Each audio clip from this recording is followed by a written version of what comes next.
He had protected Michael Jackson from everything. Screaming crowds, obsessed fans who would tear through glass just to touch him, death threats that arrived by the dozens, men with knives, women with restraining orders against them. He had stood between the most famous human being alive and a world that wanted to consume him, and he had never once flinched. Not once. This man had been trained for violence, for chaos, for the unpredictable explosion of human desperation that followed Michael Jackson everywhere he went. He had walked through riots disguised as concerts. He had physically carried Michael through tunnels while thousands of people collapsed against security barriers above them. He had seen things that would give most people nightmares for the rest of their lives. And he had handled all of it, calmly, professionally, like stone. But nobody trained him for a photograph. The interview had been going well. He was relaxed, or as relaxed as a man like him ever gets. He was telling stories, even laughing at some of them. The kind of man who chooses his words the way other people choose weapons, carefully, deliberately, never by accident. He had spent years guarding Michael Jackson's life, and then years guarding Michael Jackson's memory. He knew exactly how much to give and exactly where to stop. He thought he had this handled. Then the interviewer slid a photograph across the table. And for 10 seconds, 10 full, unbroken, absolute seconds, there was no sound in that room, no words, no movement, just a man staring at a single image and the entire architecture of his composure beginning, quietly, to come apart. When he finally spoke, his voice was different, lower, slower, stripped of everything professional, and what he said next wasn't just about Michael Jackson.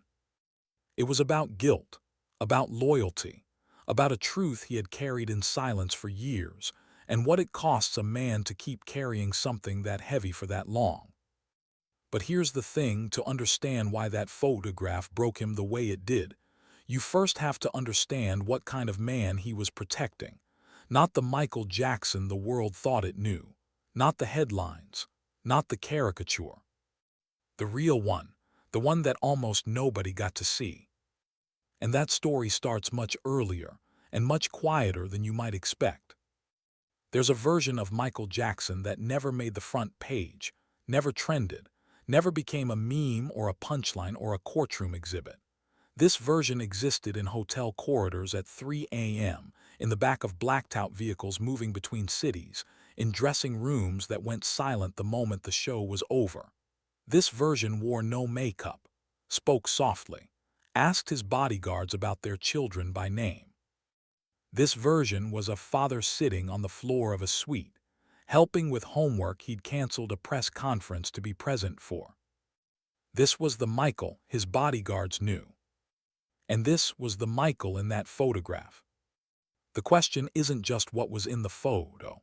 The question is what it meant to a man who saw it every day in real life, who protected it with his entire career, and then watched the world spend years trying to convince itself it had never existed at all. What happens to a man who knows the truth about someone, the whole truth, and stays silent while the world tears that someone apart? That's the story we're telling today, and it begins with understanding that some photographs don't just capture a moment. Some of them hold an entire life inside a single frame, and when you finally hold that frame in your hands, when you finally see it after years of grieving and silence and guilt, something gives way. Even in men trained to be unbreakable. Especially in those men. Michael Jackson did not live a life, he survived one. From the age of 5, he was on stage. From the age of 11, he was famous. By the time he was 25, he was the most recognizable human being on the planet, a distinction that sounds like a gift until you understand what it actually means. It means you cannot walk into a grocery store. It means you cannot sit in a park. It means the world knows your face better than it knows its own reflection, and it feels completely entitled to every inch of you because of that familiarity. It means you need bodyguards. Not the kind of security that other celebrities use, the polite, stay back please kind. Real protection. Military-grade personal security, former law enforcement, men with eyes that have seen enough of the world's darkness to stay permanently vigilant, men who sleep in shifts so that someone is always watching, men who learn your rhythms, your anxieties, your exits, who become so fluent in the geography of your daily life that they could navigate it blindfolded. For over a decade, Michael Jackson had exactly those men around him. And here is what nobody tells you about a relationship like that. It becomes something that doesn't have a name. It's not friendship exactly. It's not employment exactly. It's something forged in the specific pressure of shared proximity, of being the only witnesses to someone's most private, most unguarded, most human moments. These men saw Michael Jackson the way a surgeon sees a patient, completely, honestly, without the flattery or the fear that colored every other relationship in his life. They saw him cry. They saw him laugh until he couldn't breathe. They saw him pace hotel rooms at 3 a.m., too wound up to sleep, too anxious to be still. They saw him sneak out to visit children's hospitals in the dead of night unannounced, because he didn't want cameras there, because that wasn't the point, because he was going for the children and not for the image.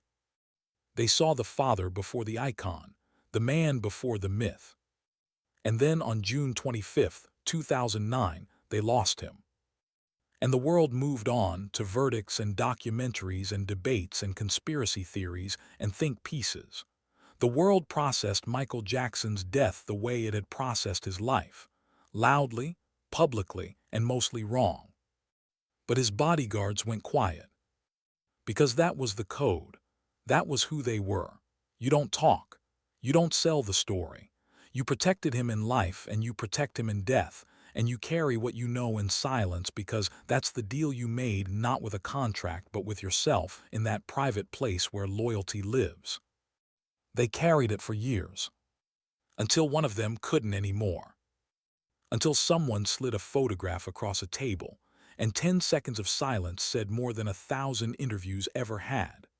Until a man who had spent his career being the wall between Michael Jackson and the world finally, quietly, let the wall come down.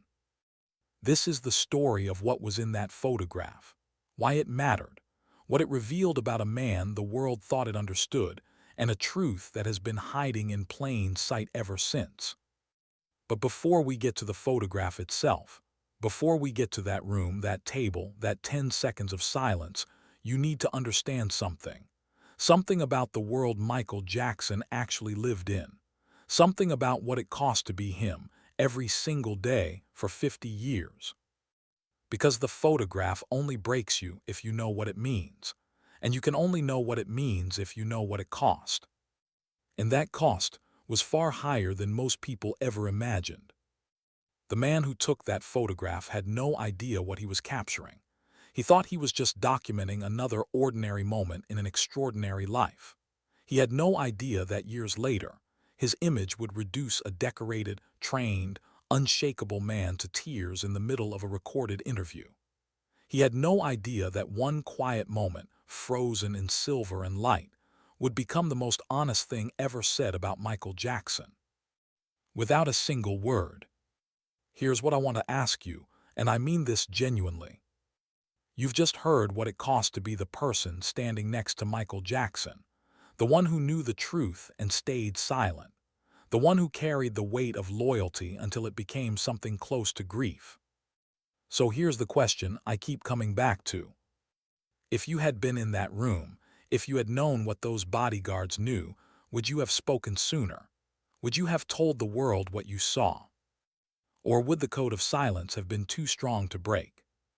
Leave your answer below. I read every single one, because this story isn't just about Michael Jackson. It's about what we owe the people we truly know and what it costs us when we stay quiet for too long. You already know the cost was high, but you don't know yet what high actually means when the person paying it is Michael Jackson. Because we throw that word around, cost, like it's abstract, like it's metaphorical, like it's the kind of thing you say at the end of a biography to make it sound profound. But for Michael Jackson, the cost was specific. It was daily. It was measured in the things he couldn't do, the places he couldn't go, the ordinary moments that the rest of the world takes completely for granted, and that he would have traded almost anything to experience just once. He could not walk into a coffee shop. Think about that for a moment. Not it was difficult. Not it caused a scene. He could not do it. The moment Michael Jackson entered any public space anywhere on Earth, the laws of normal human behavior simply stopped applying. People lost themselves. They screamed, they surged, they grabbed, they wept, they fainted. Security personnel at venues would later describe it not as crowd management but as flood control, because that's what it felt like. A wave of human need crashing against whatever barrier stood between them and him. And standing in that barrier, every single day, were his bodyguards. Former members of his security team have described what it felt like to move Michael through a public space. You don't walk, you form. You create a human architecture around him, shoulders out, eyes scanning, feet moving in controlled patterns, and you flow through the crowd like water finding the fastest route downstream. You are thinking 12 steps ahead at all times. You are reading every face, every hand, every shift in body language. You are not present in the moment. You are living in the next 5 moments simultaneously. And in the center of all of that, quiet, hooded, head slightly bowed, is Michael. One bodyguard described it this way. He said that what struck him most, early in the job, wasn't the chaos outside. It was how still Michael was inside it. While everyone around him was moving and shouting and surging, Michael would go somewhere else, somewhere internal, somewhere unreachable. Like a man who had learned so early that the storm was always coming that he'd built a shelter inside himself and retreated there automatically. That stillness wasn't peace. Don't mistake it for peace. It was survival. Now here's something the tabloids never told you. Something that gets buried under decades of headlines and court documents and cable news segments. And it's this: Michael Jackson was funny. Not performing funny. Not entertainer funny. Actually funny. Quick, dry, observational. The kind of funny that sneaks up on you because you're not expecting it from someone who exists at that altitude of fame. His bodyguards talk about it consistently, almost uniformly. This was a man who could make the people around him genuinely, helplessly laugh. Who used humor the way other people use punctuation, to break tension, to connect, to remind everyone in the room that underneath all of it, there was still just a person here. He would prank his security team. Elaborate, committed pranks, the kind that required planning and patience and a completely straight face during execution. He would walk onto his own tour bus in a disguise, a different wig, a different jacket, a different gait, and sit down among people who had worked with him for years and see how long it took them to realize. Sometimes it took longer than anyone wanted to admit. When he finally broke character, he laughed the way people laugh when they've been waiting too long to exhale. These are not the stories that made the news, but they are the stories his bodyguards carry. And they matter because they tell you something essential.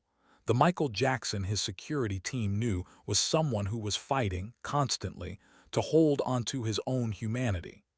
To stay connected to the simple pleasure of making people laugh, of surprising someone, of being a person rather than a phenomenon. He was fighting to stay real in a world that had turned him into a symbol. And he was losing that fight, slowly, painfully, and largely in private. By the mid-2000s, the bubble had tightened. The circle around Michael had shrunk from a large, sometimes chaotic ecosystem of collaborators and creatives to something much smaller, much more controlled, and in ways that his most loyal people could feel but not quite articulate, much more dangerous.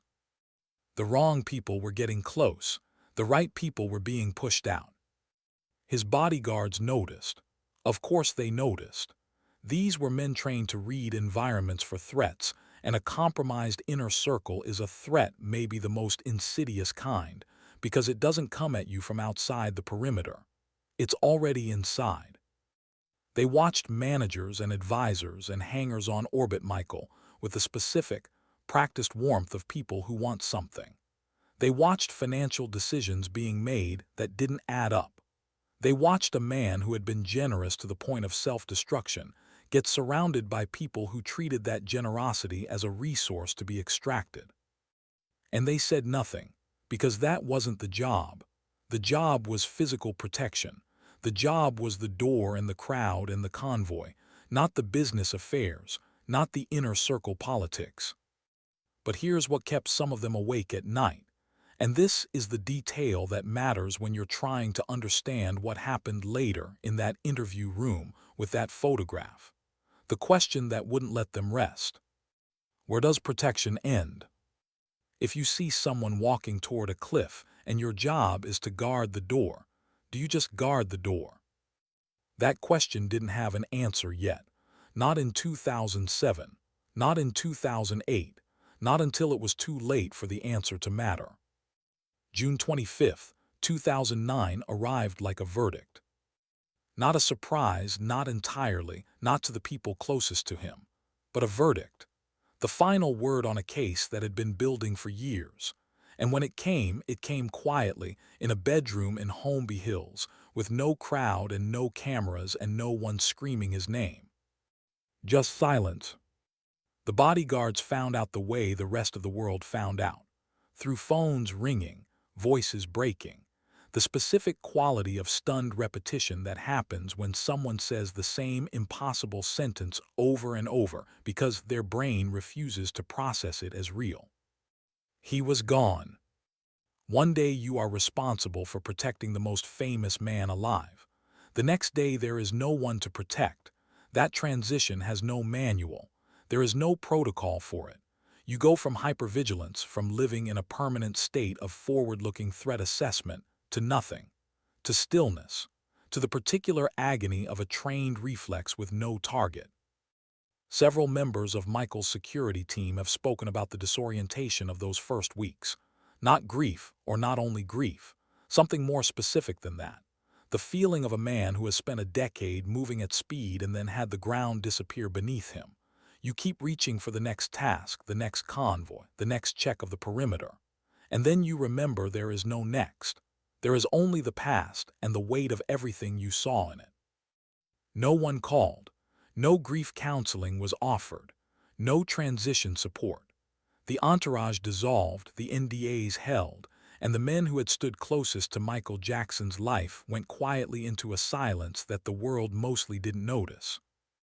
But silence has a pressure to it. Anyone who has kept a significant truth sealed inside themselves for a long time knows this. It doesn't stay static, it builds. Slowly, the way water builds behind a dam, invisible from the surface, structural in its accumulation. You can hold it for months, sometimes for years, but something eventually shifts. For some of Michael's former bodyguards, it was the books. Bill Whitfield and Javon Beard, two men who guarded Michael during his final years, eventually wrote Remember the Time, a detailed, measured, fiercely loyal account of what they witnessed. Not a tabloid confession, a testimony. The careful, deliberate act of men who had decided that the truth they were carrying deserved to exist somewhere outside of themselves. Their account describes a Michael Jackson almost unrecognizable from the one the media had constructed. A man who woke his children for school every morning, who homeschooled them with genuine engagement, who pulled over his convoy because one of his kids wanted to look at something in a store window, who sent his bodyguards home early on holidays so they could be with their families, and who meant it, who insisted, who tracked whether they'd actually left. He was the most normal person in the most abnormal situation I've ever seen, one of them wrote. That line stayed with people, because it pointed at something, a dissonance between the public narrative and the private reality so extreme that it required a kind of sustained, collective self-deception to maintain. The world had spent decades building a story about Michael Jackson that simply did not match the man his bodyguards knew. And for years, those bodyguards had let the world keep building it. The question was starting to press against the dam. The interview happened the way these things often happen, quietly, in an unremarkable room, with standard lighting, and a camera, and a person asking questions that started safe and gradually moved closer to the center. He was composed. He was, as always, careful. He talked about the tour, the logistics, the physical demands of the job. He smiled at certain memories. He chose his words the way he always had, deliberately from a place of practiced control. The interviewer moved through the professional stories first. Smart. Build the foundation. Let the man settle into the comfort of craft-level recollection before you try to move anywhere deeper. And then, after a pause that felt slightly different from the other pauses, slightly longer, slightly more intentional, the interviewer reached into a folder. No announcement, no warning, no "I want to show you something," just a hand, a folder, a photograph sliding across a table with the soft friction of paper on wood. And then nothing. The bodyguard looked down at the image. His hands, which had been resting loosely on the arms of his chair, the hands of a man entirely in control of his physical presentation, went still in a way that was different from stillness. Not relaxed, not controlled, arrested, like a clock stopping mid-tick. The camera caught everything, the slight forward lean, the jaw that tightened once and then released, the way his eyes moved across the photograph, slowly, in a pattern that suggested he was seeing multiple things at once, not just the image, the memory inside it, the weight of what it meant. 5 seconds. 7. 10. The camera operator later said they nearly called cut, that the silence felt private in a way that made them feel like voyeurs, like they had walked into a room they weren't supposed to be in. But they kept rolling, because something was happening. Something real, rare, unperformed, uncontrolled was surfacing in the face of a man who had built his entire professional identity around showing nothing. His hand moved to his mouth. And the bodyguard who had walked through riots, who had carried Michael Jackson through tunnels while the world surged and crashed above them, who had stood stone-faced through death threats and media scrums and every variety of human desperation, closed his eyes. One breath, long, slow, the kind of breath you take when something inside you has just shifted its entire weight from one place to another. When he opened his eyes, they were different. And when he finally spoke, when the words came, low and rough and stripped of every professional layer, he said something that the people in that room had not expected. Something that didn't answer the question of what was in the photograph. It answered something much larger. It answered why he had stayed silent for so long, and what that silence had cost him, and what he had just in that moment decided to do about it. But to understand what he said, you have to see what was in that photograph first. And that is exactly where we're going next. That 10 seconds of silence carried years inside it. Years of loyalty, years of watching, years of knowing the truth and keeping it sealed because that was the code, because that was who these men were. So here's what I want to know from you. How long could you carry something that heavy? How long before the weight of what you know, the truth no one else is saying, becomes too much to hold alone? Tell me below, because this story isn't finished yet, and neither is that question. The photograph was not dramatic. That's the first thing you need to understand, and it's the thing that makes it matter so much. No stage, no spotlight, no costume, no crowd of 80,000 people losing their minds in the dark. None of the architecture of Michael Jackson's public existence appears anywhere in this image. What the photograph shows is so ordinary, so quiet, so fundamentally human that it almost doesn't make sense until you remember who is in it. And then it becomes the most devastating thing you've ever seen. Michael Jackson is on the floor. Not collapsed, not in distress. On the floor the way a father gets on the floor deliberately, willingly, with the specific physical grammar of someone who has decided that the ground is where he needs to be right now because that's where his children are. Prince and Paris are beside him, maybe 7 and 6 years old, tangled in the comfortable disorder of children who feel completely safe. There are papers spread out between them, crayons. the remnants of some project that only makes sense to the three of them. Michael is not performing. He is not aware of the camera. He is leaning over one of the drawings with the focused, gentle attention of a man for whom nothing else in the world exists in this moment. Not the lawsuits, not the debt, not the decades of noise. Just this. Just his children. Just the floor of a hotel suite that has temporarily become, against all odds, a home. And in the far edge of the frame, barely visible, half in shadow, is the bodyguard. Standing in the doorway, watching, his arms at his sides, his face unreadable in the way that trained faces are unreadable, but his posture is different from his professional posture, slightly less rigid, slightly more human, the posture of a man who has forgotten, just for a moment, that he is supposed to be watching for threats, because the scene in front of him has pulled him somewhere else entirely. He was there, he remembers it, and now he is looking at the proof. That is what broke him. Not the grief of losing Michael, though that grief was real and it was deep, and it had been sitting in his chest like something calcified for years.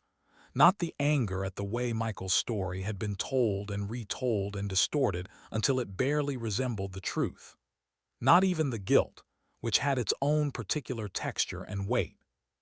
What broke him was the specificity of it. Because grief, when it's general, has a certain manageability. You can hold general grief at a slight distance. You can process it in the abstract. You can say I miss him and mean it completely and still function, still speak, still maintain the wall.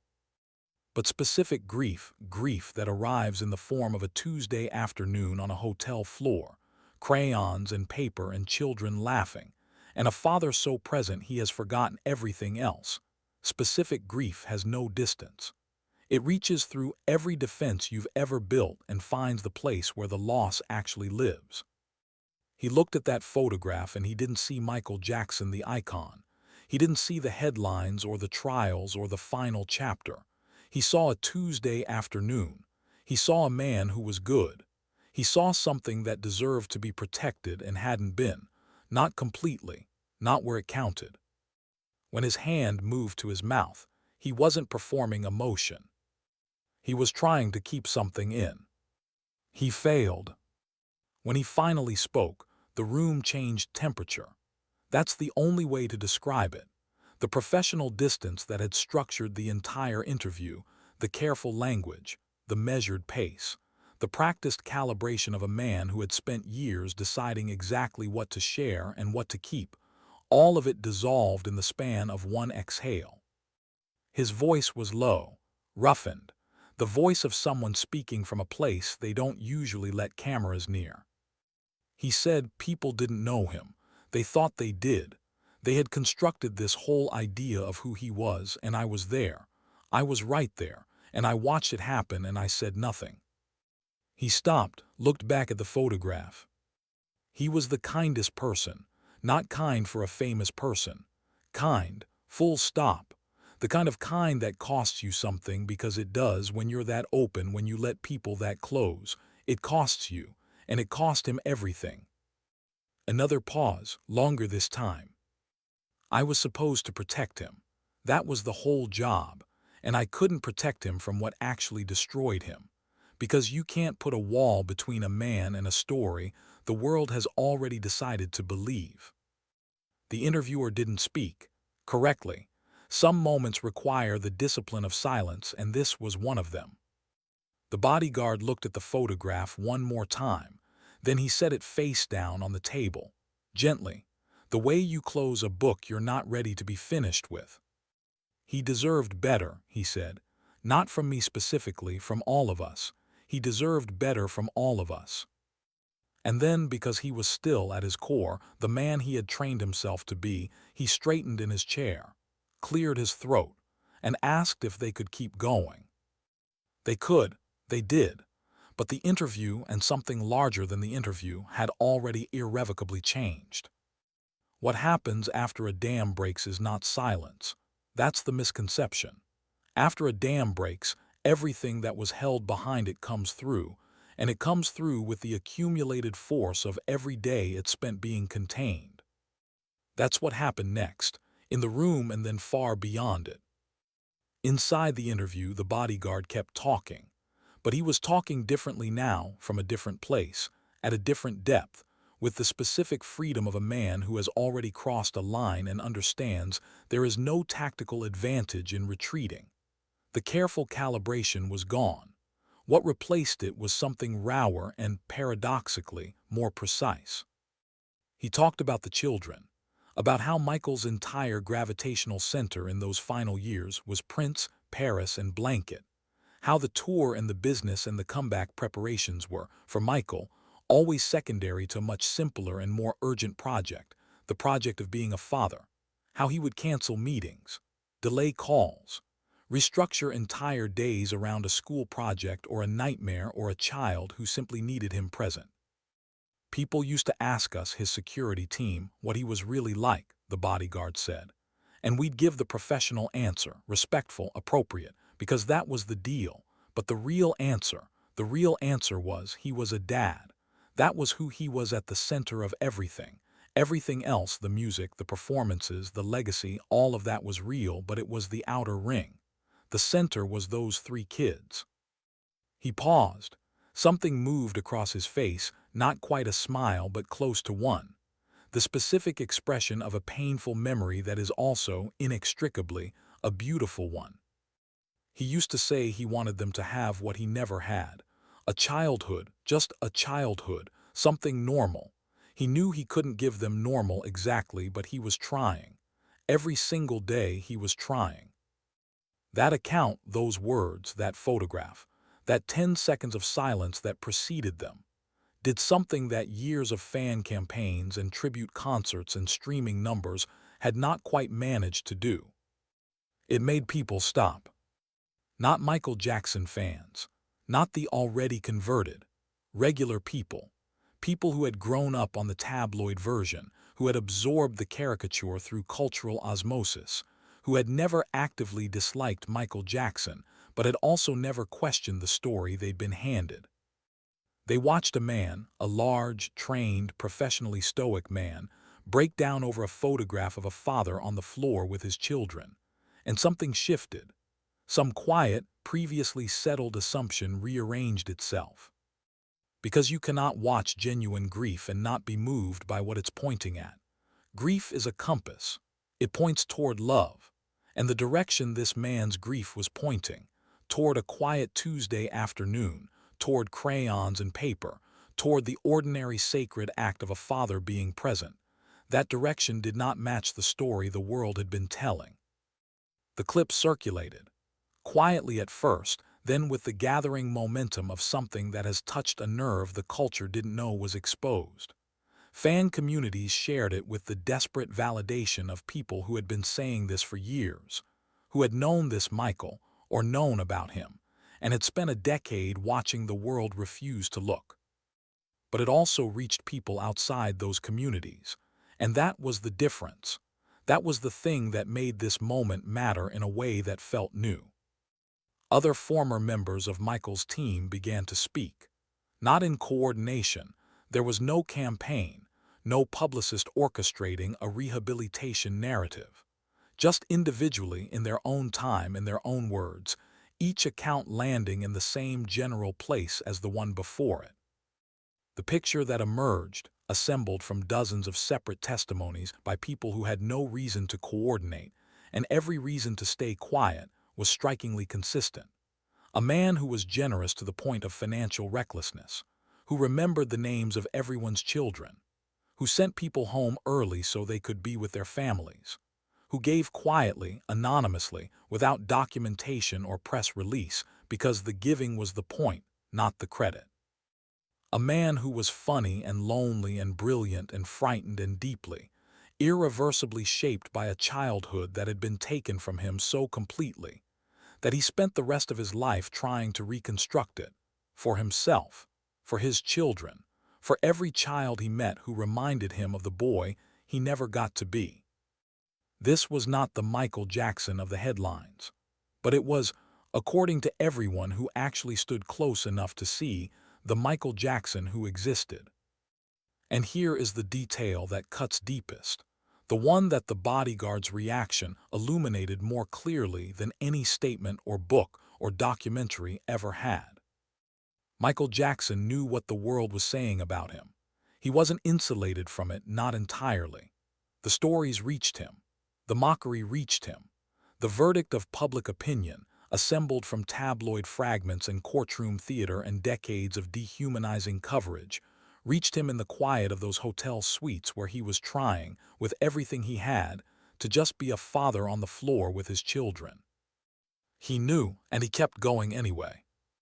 He kept making music, kept planning the comeback, kept getting on the floor with the crayons and the paper and the children who needed him, kept trying to be present in the only space where presence was still possible, the small, warm, private world he had built inside the chaos.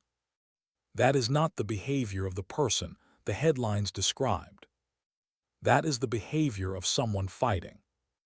The bodyguard ended the interview the same way he had begun it, composed, measured, professional. The wall was back, not as high as before, not quite the same structure, but back. As he stood to leave, the interviewer asked one final question, almost an afterthought. Is there anything you wish you'd said to him, while you still could? The bodyguard stopped, his hand on the back of the chair, a long moment. Yeah, he said quietly. I wish I'd told him that we saw him, the real him. I wish I'd told him that the people who were actually there, we knew who he was, and we believed it. He picked up his jacket. I don't think he knew that. I don't think he knew how clearly we saw him. He left without looking back at the photograph on the table. It was still face down. He wished he had said it while Michael was still alive. That's the thing he carried longest. Not the silence during the tabloid years, not the professional distance, just the simple, devastating failure to say, I see you, the real you, and I believe it. How many people in your life are carrying something like that right now? How many people around you are being defined by a story that isn't true and waiting, without knowing they're waiting, for someone who actually knows them to finally say it out loud? Think about that, and tell me below who deserves to hear it from you. He left the photograph face down on the table, but the question it raised, the question it had always been raising, didn't stay in that room. It followed everyone who ever heard this story. It follows you right now. Because here is the thing about Michael Jackson's legacy that nobody wants to sit with long enough to fully feel. It isn't complicated by the music. The music is extraordinary and everyone knows it. Thriller, Off the Wall, Bad, the moonwalk, the vocal runs, the choreography that redefined what a human body could communicate. That part of the legacy is settled. That part is marble. It will not move. What is complicated, what remains unresolved, genuinely unresolved in a way that should unsettle all of us, is the gap. The distance between who Michael Jackson actually was, as witnessed by the people who stood closest to him, and who the world decided he was, based on a media apparatus that found his destruction more profitable than his humanity. That gap is not a small one. It is the distance between a man on the floor with his children and a headline that reduces him to a punchline. It is the distance between a bodyguard who says he was the kindest person I've ever met and a culture that spent 2 decades constructing an entirely different verdict. It is the distance between the photograph, quiet, ordinary, devastating in its normalcy, and everything that photograph was never allowed to be in Michael's lifetime. That distance is what the bodyguard was really crying about. Not just the loss of a man, the loss of the truth about that man, and the specific, irreversible tragedy of a truth that arrived too late to do the person it belonged to any good. Here is something worth understanding about how fame operates at the level Michael Jackson occupied. At that altitude, you stop being a person in the public imagination. You become a surface, a projection screen. The world takes everything it feels, its longing, its resentment, its fascination, its fear, and it throws it at you, and it calls what lands on the screen you. It mistakes the projection for the person. Michael understood this.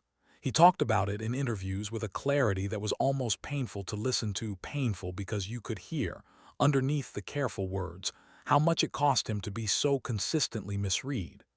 "They don't know me," he said more than once in more than one context. Not bitterly, sadly, the way you say something you have long since stopped expecting to change. He was right, they didn't know him. But some people did.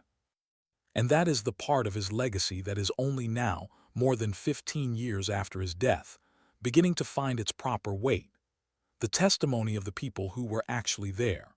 The bodyguards, the collaborators, the childhood friends who watched him become something the world couldn't contain and loved him anyway, quietly, from inside the hurricane. Their accounts don't make the legacy simple. Nothing about Michael Jackson is simple, and anyone who tells you otherwise is selling you something. But they do make it fuller.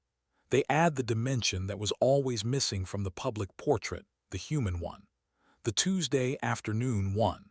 The crayons and the floor and the father who just wanted his children to have what he never did. That dimension matters, not because it resolves every question, it doesn't, but because a legacy without it is a lie. And Michael Jackson, whatever else he was, whatever complexities and contradictions his life contained, deserved a legacy that was true. There is a particular cruelty in being famous and invisible simultaneously. In having the entire world know your name and almost none of it know your face, your actual face, the one without the makeup and the mythology, the one that appeared in hotel rooms at 3 a.m. and on floors surrounded by crayons. Michael lived that cruelty for 50 years. And the people who saw his actual face, who knew it, who could have described it in detail, said nothing. For professional reasons, for legal reasons, for the deeply human reason that loyalty is sometimes indistinguishable from silence, and silence is sometimes the only gift you have left to give. But here is what the bodyguard's reaction teaches us, sitting quietly, after the interview, after the photograph, after everything. It teaches us that silence has a cost, not a moral failing. Don't mistake this for an accusation. These men were honoring a code that meant something. Their silence was not cowardice, it was fidelity. But fidelity carried long enough becomes its own kind of weight, and eventually, weight demands to be set down. What that bodyguard did in that room with that photograph, with those 10 seconds of unguarded, unperformable, absolutely real grief, was set it down, publicly, on camera, in a way that the world could witness. He finally protected Michael, the only way he had left. He told the truth. Not with a press release, not with a carefully worded statement, with tears, with a voice that had gone rough and low and human, with the specific, undeniable authenticity of a man who had nothing left to manage and nothing left to protect, except the memory of someone who deserved to be remembered correctly. That is not a small thing. In a media landscape built on performance and curation and the careful management of image, a moment of genuine, unrehearsed, costly emotion is almost shockingly rare. It cuts through everything. It reaches people who have been inoculated against polished narratives and rehearsed tributes and all the other machinery of posthumous reputation management. It reaches them because it is real. And real, in the end, is the only currency that actually matters. Michael Jackson once said, in a different context, something that has stayed with me through the entire construction of this story. He said, "In their innocence, very young children know themselves to be light and love. If we will allow them, they can teach us to see ourselves the same way." He was talking about children. He was almost always, in his deepest moments, talking about children, about innocence, about the specific quality of being seen without judgment, about the freedom of existing in a space where you are simply accepted as you are. He built that space for his own children, imperfectly, under impossible conditions, against odds that would have broken most people before the first round. He built it on hotel floors with crayons and paper. He built it in blacked-out convoys moving between cities. He built it in the quiet hours after the stage lights went dark, when the performance was over and the father could finally come forward. He built it because he knew, with the specific knowledge of someone who had never had it himself, exactly how much it was worth. The photograph caught one moment of that construction, one Tuesday afternoon, one ordinary act of extraordinary love. And a bodyguard who had stood in the doorway and watched it, who had filed it away in the private archive of a man trained to observe and say nothing, carried it for years. Until he couldn't. Until a photograph slid across a table, and the archive opened, and everything held inside it came forward at once. And in that moment, in those 10 seconds of silence, in that roughened voice, in that hand covering that mouth, the truest thing anyone has ever said about Michael Jackson was said. Without a single word. So here is where we land. Not with a verdict, not with a tidy conclusion that wraps this story in something manageable and sends you away feeling resolved, because this story doesn't resolve, not completely. The gap between who Michael Jackson was and who the world decided he was, that gap is still there. It is narrowing slowly as more people who actually knew him find the courage to say what they saw, but it has not closed. And maybe it never fully will. Maybe that is the thing we carry forward from this, not a settled answer, but a better question. A question about how we see the people we consume, about the distance between a headline and a human being, about what we owe to people who give us everything, and about how quickly we are willing to take the story someone else has constructed and mistake it for the truth. Michael Jackson gave the world 50 years of himself. His voice, his movement, his art, the specific, irreplaceable genius of a man who understood music and performance and human emotion at a level that comes along once, maybe twice, in a generation. He gave it without reservation, often without protection, always at personal cost. The world took it. And then, not always, not everyone, but enough, the world turned the taker's gaze on the man himself and found him wanting. He deserved better. Not as a celebrity, not as an icon, as a person, as a father on the floor with his children on a Tuesday afternoon, trying to give them the childhood that had been taken from him before he was old enough to understand what he was losing. He deserved someone to say clearly, publicly, without caveat, I was there. I saw him, and he was good. His bodyguard finally said it. 15 years late. In tears. And somehow, despite everything, it still counts. It still matters. Because the truth, even when it arrives late, even when it arrives rough-voiced and grief-worn, and through the tears of a man who spent years trying not to cry, the truth always matters. He was seen, finally, completely, by someone who had the courage to stop protecting his own composure long enough to protect Michael's memory instead. And if you take nothing else from this story, take that. Some truths are worth being late for. Some people are worth the cost of finally saying it out loud. That bodyguard carried the truth about Michael Jackson for years, sealed inside professional silence, held behind a wall of loyalty and code, and the specific discipline of men trained to show nothing. And then a photograph broke it open.